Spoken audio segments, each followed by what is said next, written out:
네, 감사합니다. 오늘 우리에게 주신 하나님의 말씀은 신약 성경입니다. 신약 성경의 가장 마지막 책인 요한계시록입니다.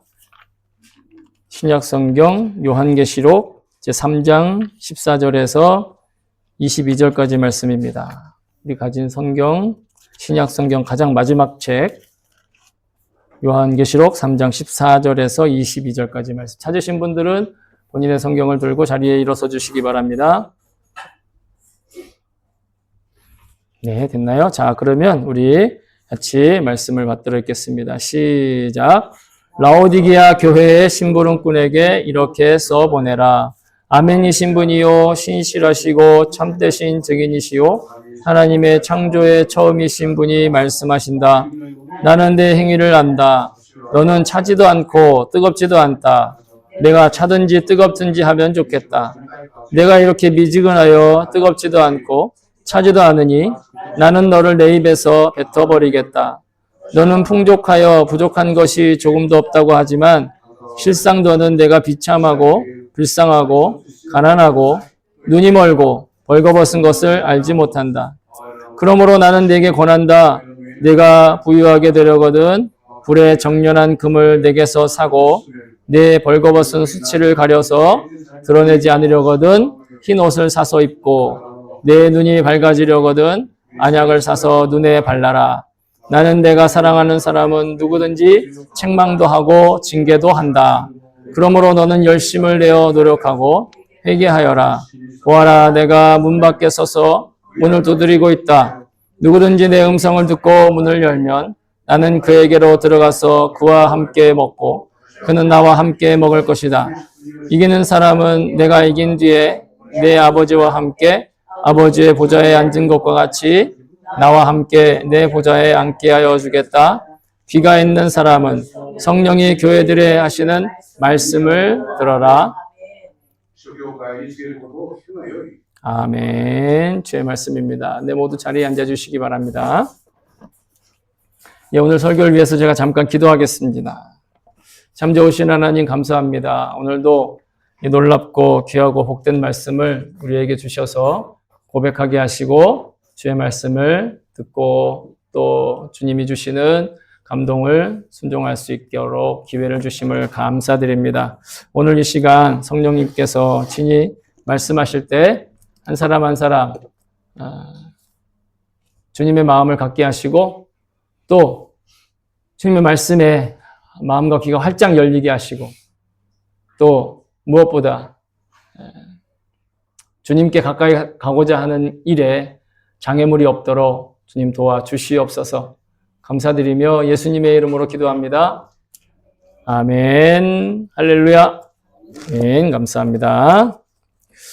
지난 주일까지는 교회력을 가지고 설교했는데 이제 오늘부터 9주간 동안은 예수동행 관련된 메시지로 함께 나누려고 합니다. 예수님과 동행하는 것, 예수님과 동행하는 삶이 사실은 우리에게서 가장 유일한 길이다 이렇게 말씀드리고 싶습니다. 그리고 이 9주 동안의 내용, 다음 주는 이제 선교팀이 오니까 빼고 9주 동안의 내용은 예수동행 일기라는 책이 있는데 그 내용 안에 있는 것들을 정리해서 나누도록 하겠습니다. 그래서 우리가 매 주일 예수 동행을 듣고 그리고 또 삶에 적용도 하고 순종도 하고 그래서 주님과의 동행함이 더욱 분명하게 또 구체적으로 또 우리 가운데 나타나고 뿐만 아니라 발견되어지는 그런 시간이 될 수 있기를 정말 기도하며 소망합니다. 예, 오늘 본문에는 라오디게아라고 하는 교회 이름이 나오죠. 라오디게아 지역에 있는 교회입니다. 요한계시록에 7개의 교회가 나와요. 그 7개의 교회를 예수님이 평가합니다. 그래서 칭찬도 하시고 책망도 하시고 그 중에 칭찬만 들은 교회도 있고 칭찬과 책망을 같이 들은 교회도 있는데 유일하게 라오디게아 교회는 책망만 들었어요. 근데 그 책망이 정도가 너무 심해서 듣고 나면 굉장히 두려운 정도의 책망이었어요. 입맛에 안 맞아서 뱉어버리겠다. 뭐 이런, 예, 정말 보통 사람끼리 이야기를 해도 굉장히 마음이 힘들 그런 내용인데 예수님이 그렇게 책망을 하셨다니 정말 너무 무서운 책망이죠. 예, 이게 바로 라오디게아 교회의 상태였었던 거예요. 자기는 왼쪽처럼 생각하지만 예수님이 보기에는 오른쪽과 같다. 그래서 오늘 말씀의 17절에 보시면 풍족하다라고 하지만 실제로는 가난하고 헐벗었다. 그런데 그것을 모르고 있는 게 더 큰 문제라는 것입니다. 다시 말해서 스스로가 생각하는 영적인 상태와 주님이 보시는 영적인 상태가 완전히 이렇게 달랐다라는 이야기입니다. 성경에는 주님께서 사람을 보시는 시선에 대해서 이렇게 기록을 하고 있습니다. 같이 한번 읽어볼까요? 시작. 사람은 외모를 보거니와 나 여호와는 중심을 보느니라. 아멘. 하나님께서 중심을 보신다. 그죠? 사람이 중심을 볼 수 없어요. 사람은 어쩔 수 없이 외모를 보기 때문에 사람을 신경 쓰고 사람에게 다가갈 때는 외모를 신경 쓰게 되는 거예요. 그런데 하나님이 우리의 중심을 보신다라는 건 우리의 내면 세계와 우리의 영적인 상태를 사람은 몰라도 하나님은 아주 구체적으로 명확하게 알고 계시다라는 거예요. 다시 말하면 세상에서 우리를 평가하는 기준과 하나님 나라에서 평가하는 기준이 완전히 다르다라는 이야기를 하고 있는 겁니다. 주님은 우리의 중심을 보신다는 뜻은 바로 그런 뜻이에요. 다시 얘기하면 내가 세상으로부터 받고 있는 평가와 하나님이 나를 보시는 평가가 동일하지 않다라는 걸 기억하라는 거예요. 그 기준이 완전히 다르다라는 겁니다.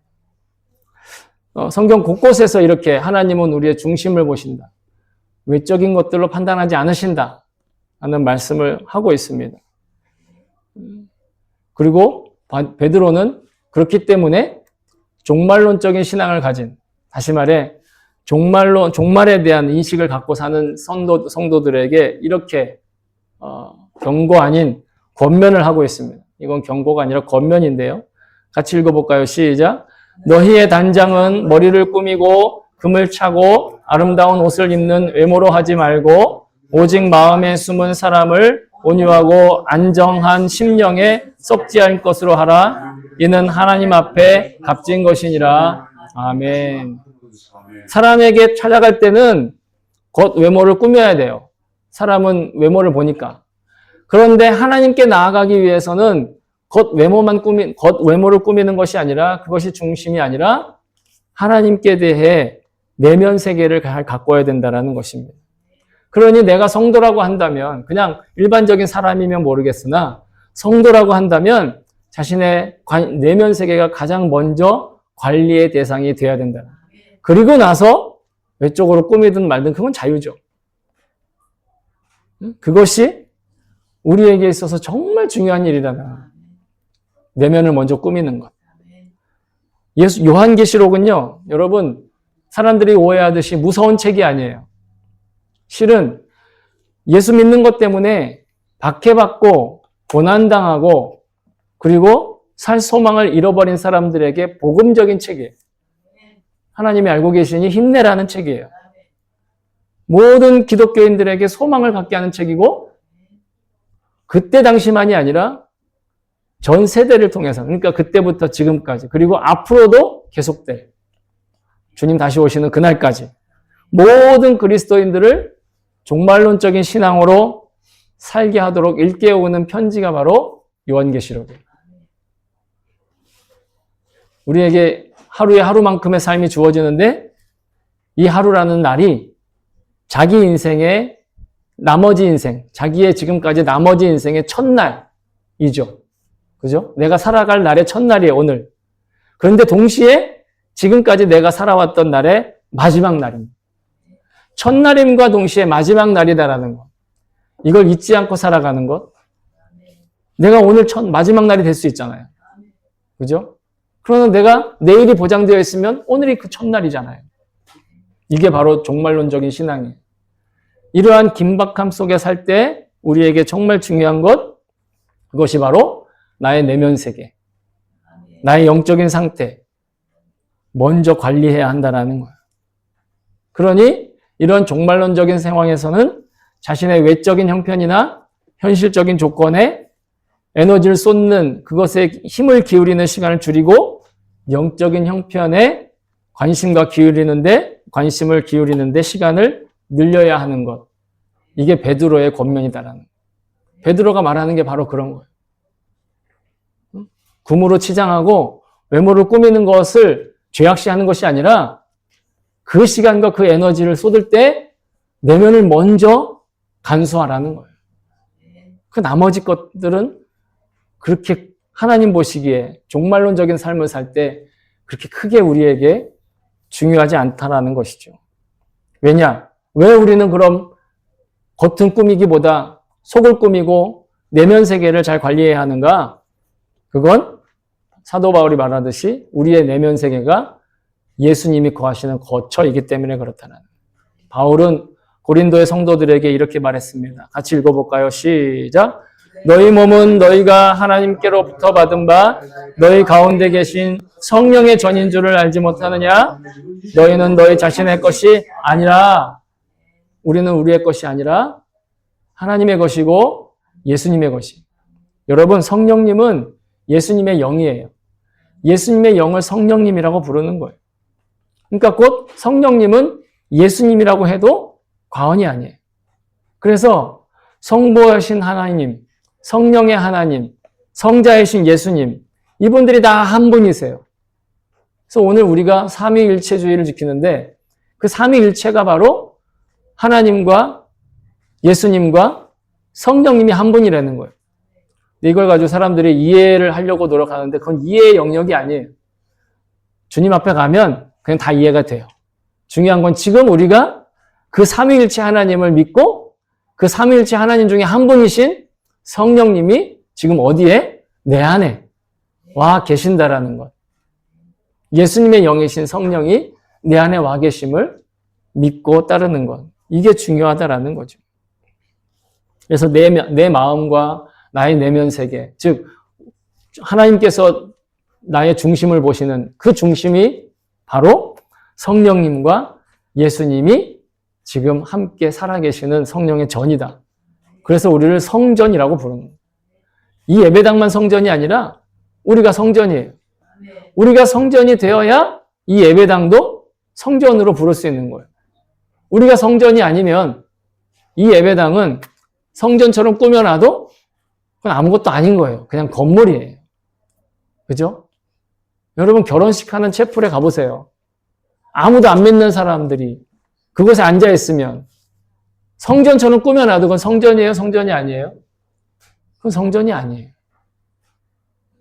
아무리 초라한 이런 초가집같이 이런 아주 좁은 공간이지만 한두 사람이 성령님을 모신 한두 사람이 그곳에 앉아있으면 그곳은 성전이 되는 거예요. 그러면 어떻게 우리가 예수님의 거처가 되었다는 걸 알 수 있느냐? 7가지의 증거가 있어요.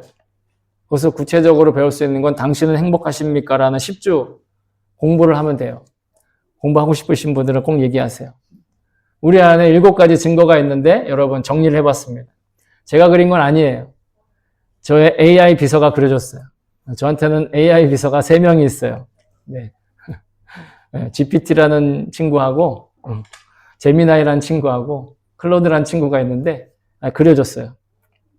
어쨌든 7가지 증거가 있는데 간단하게 보세요. 나중에 그림이 필요하시면 보내드릴게요. 예수님을 주님이라고 부르게 합니다. 우리 안에 성령님이. 그리고 하나님을 아버지라고 부르게 하고 또 하나님의 그 은혜를 깨닫게 하고 그리고 서로 사랑하는 마음을 갖게 하고 성령님이 근심하시는 걸 느끼고 하나님 나라를 위해 일하고 싶은 소망이 생기며 복음을 전하고 싶은 마음이 든 7가지. 여러분 7가지가 다 있죠? 다 확실하시죠? 물론 7가지 다 아니고 한두 가지만 있어도 괜찮아요. 중요한 건 뭐냐? 7가지 다 있느냐? 한두 가지가 있느냐?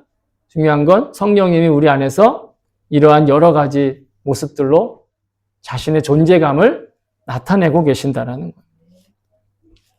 분명하게 알고 싶으시면 10주간의 공부를 하시면 좋겠습니다.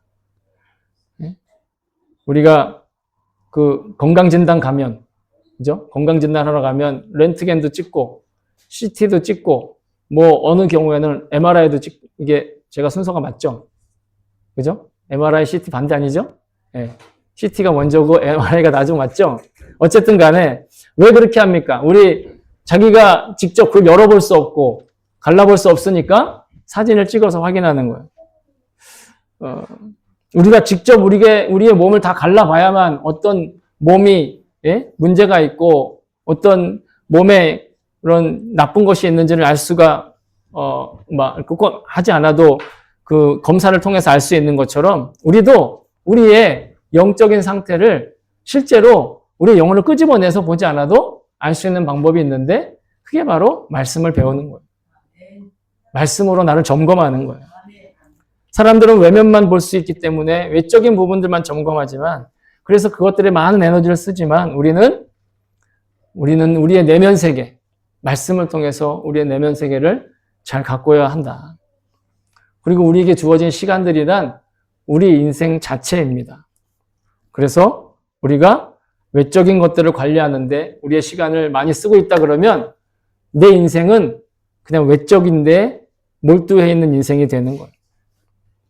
그런데 여러분, 우리의 인생을 통해서 그렇게 외적인 데 관심을 많이 갖고 여러 가지 막 꾸미잖아요. 이거 죄악시하는 것이 아니라 정죄하려고 얘기하는 것이 아니라 우리가 그런 현실에 살고 있다라는 말씀을 드리는 거예요. 제 머리를 깔끔하게 잘 깎았죠? 지난주 화요일 날, 지난주 수요일 날 어디 갔다 왔더니 거기 있는 분들이 아주 잘 이렇게 만져주시더라고요. 그래서 뭐 염색도 해라, 눈썹도 그려라, 뭣도 해라, 막 이러더라고요. 그분들이 다 그리스도인들이에요. 그리고 그런 것들을 도와주러 오신 분이고, 우리 사모님도 이렇게 만져줬어요. 예. 그때보다 조금 이렇게 머리가 좀 약간 좀 덜 적이 됐지만, 그거를 딱 했을 순간만 해도 연예인인 줄 알았습니다. 예. 사람은 겉모습만 보기 때문에 그런 관심을 그쪽에 쏟을 수밖에 없죠. 그런데 여러분, 우리는 그런데 관심이 많고, 우리는 그런데 서로 그것들을 통해서 교제하지만, 여러분 놀랍게도 하나님께서는 그런 것에 거의 관심이 없으시다는. 이 세상에 아무리 아름다운 것도 하나님보다 아름답지 않고, 이 세상에 아무리 좋은 것도 하나님보다 좋은 게 없기 때문에. 사람은 누군가 나보다 더 나은 사람을 보고, 나보다 좋은 사람을 보고, 더 예쁜 사람, 더 잘생긴 사람 보면 호감이 가고 끌리지만, 하나님은 하나님 자신이 가장 완벽하고 아름다우시고 가장 최고의 분이시기 때문에 이 육신의 그 어떤 것도 끌리지 않아요.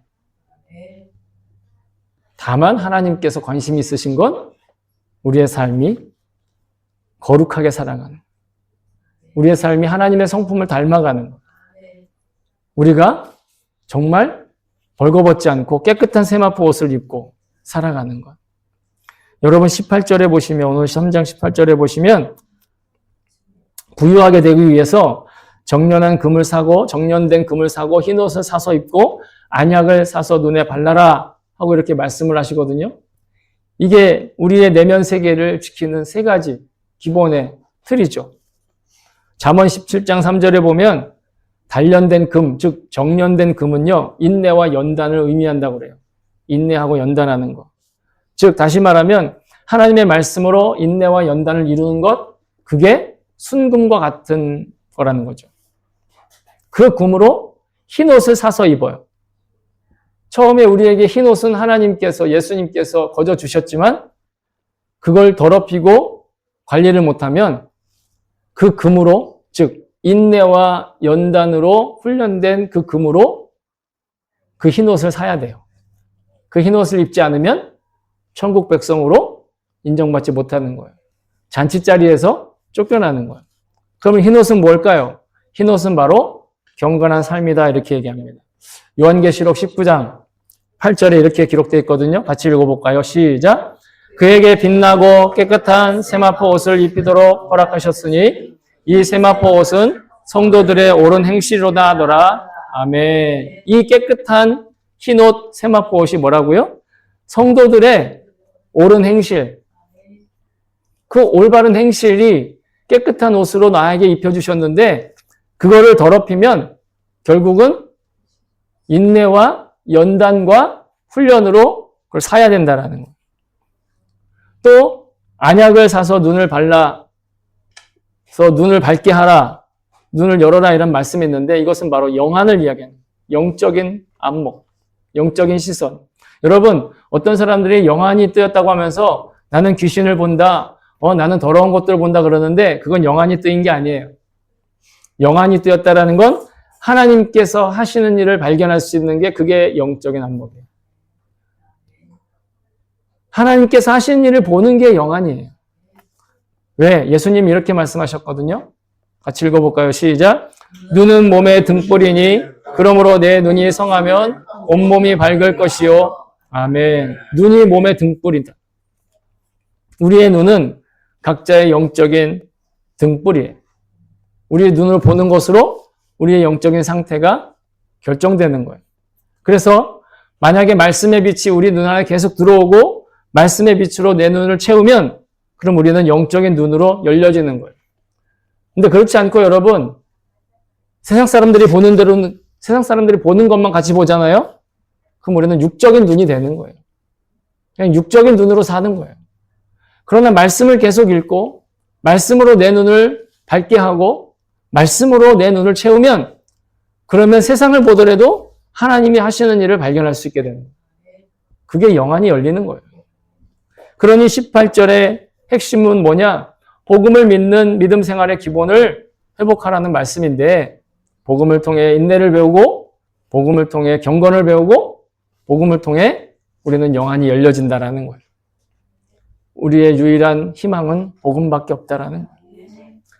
이렇게 얘기하면 어떤 사람들은 어렵게 생각하시는 분들도 많아요. 그리고 그냥 목사님이 하는 얘기니까 현실 감각이 떨어진다라고 생각할 수도 있어요.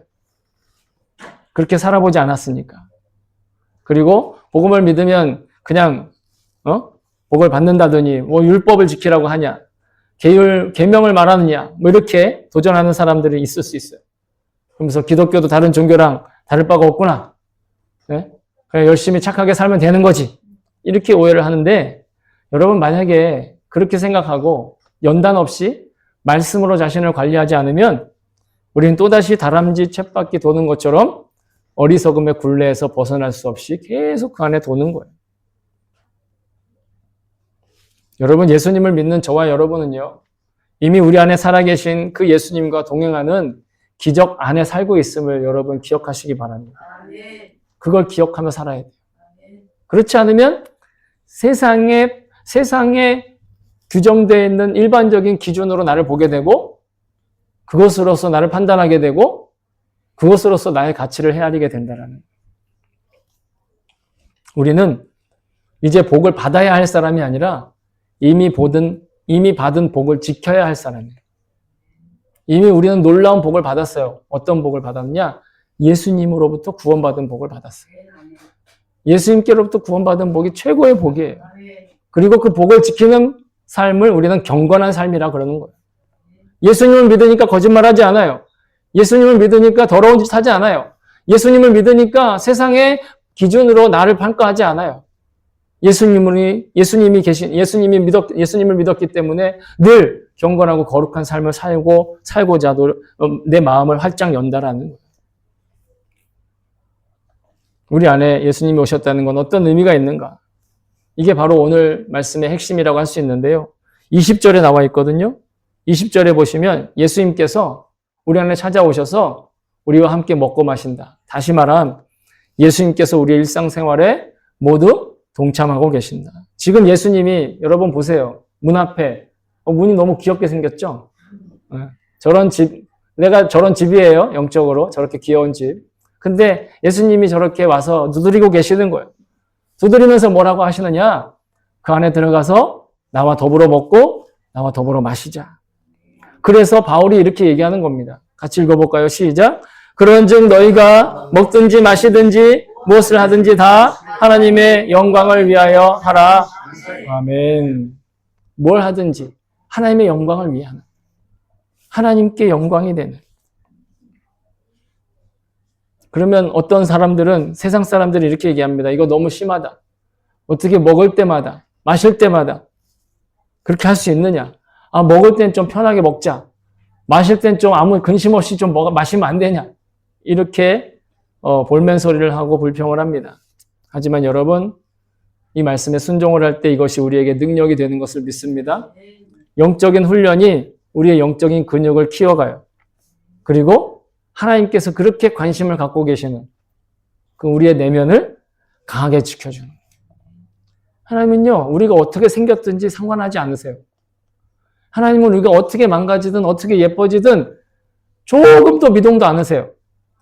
그런데 우리의 내면이 강해지고 우리의 내면 세계가 강건해지고 회복하는 것 너무 기뻐하세요.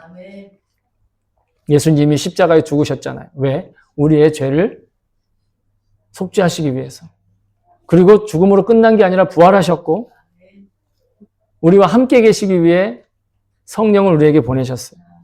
그리고 우리는 주님의 동행하는 소명과 또 각자의 삶의 자리에 사명들로 살아가고 있어요.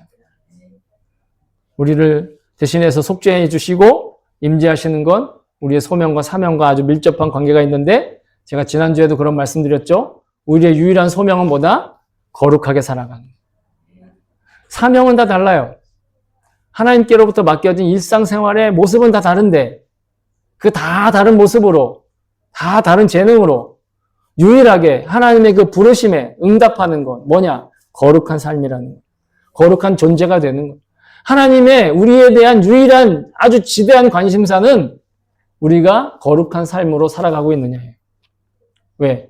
이건 제 이야기가 아니라 성경이 그렇게 고백하고 있어요. 같이 읽어볼까요? 시작.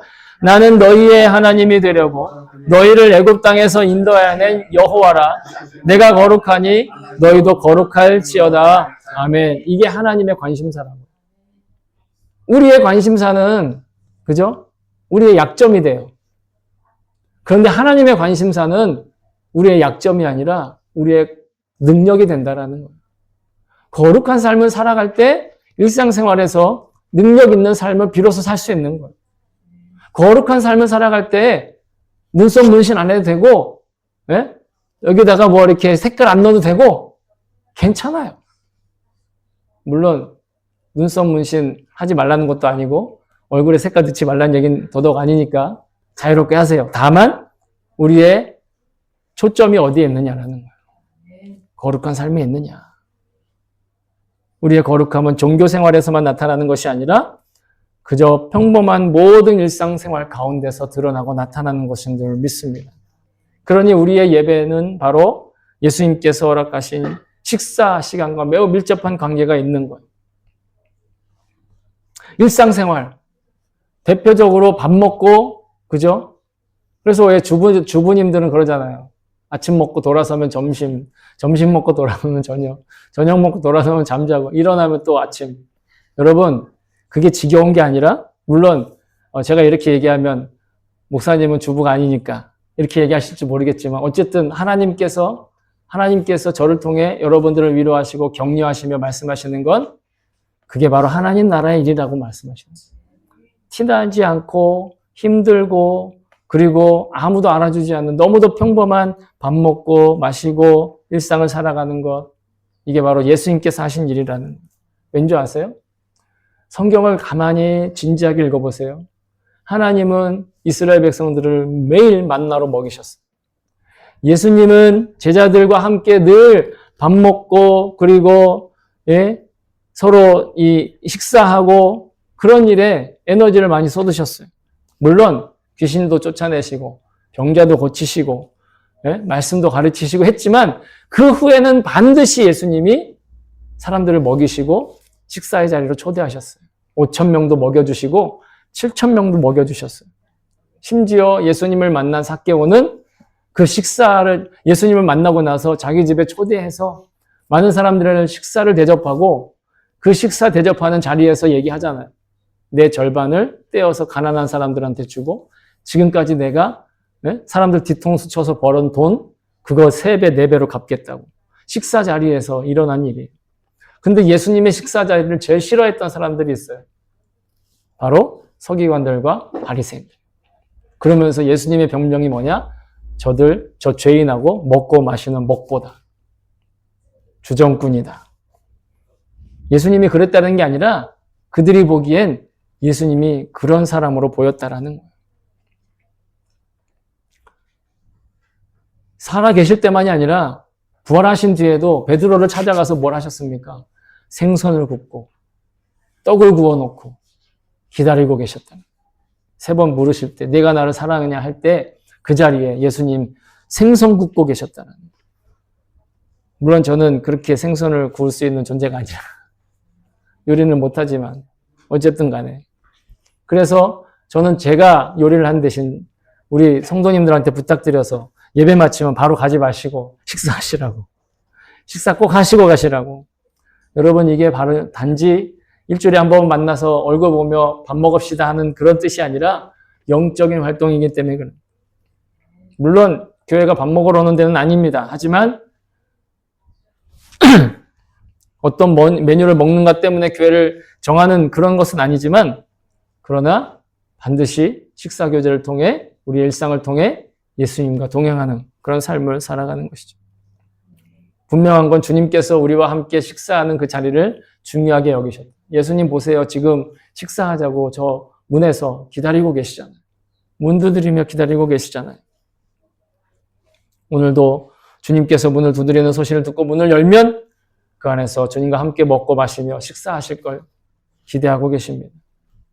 이렇게 예수님과 일상 가운데 동행하는 것이 여러분 이게 우리에게 가장 큰 은혜.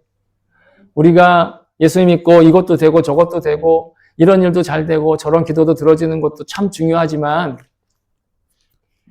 그것보다 더 큰 은혜는 그 나의 기도를 들어주시고 나와 함께 하시는 그 예수님이 이미 나와 동행하고 계신다 하는 게 너무도 큰 은혜고 축복이라는 거예요. 그래서 이런 삶을 그냥 내가 내 육신의 삶으로 여기고 기록해 놓으면 일반적인 일기가 돼요. 일반적인 일기를 쓰는 것도 참 중요하지만 그것도 능력이 있지만 여러분 우리가 내 일상을 기록해 놨는데 그곳에 예수님의 시선이 함께 있다면 그게 바로 예수 동행 일기가 되는 거예요. 그래서 하루에 살았던 하루만큼의 시간을 기록해 보도록 권면해 드리고 권장해 드리는 거예요. 왜? 뭐 대단한 문학 작품이나 아니면 기적의 간증거리나 성공 사례를 반드시 기록해라 이런 뜻은 아니에요. 그냥 소소하게 아까 말씀드린 것처럼 오늘 아침에 일어났는데 아침밥을 하고 났더니 곧 점심때가 되더라. 그 점심때가 돼서 점심을 하고 났더니 곧 저녁때가 되더라. 이러니 첫째 날이라. 뭐 그래도 괜찮아요. 그래도 내 손을 주님께 맡겼다. 그래도 주님이 내 손을 붙잡아 주셨다. 그래도 주님께서 그때 나를 알아주셨다. 나의 반복되는 일상을 주님이 함께 하셨다라고 고백할 수 있다면 그것이 예수님과 함께하는 동행 일기가 되는 것이죠.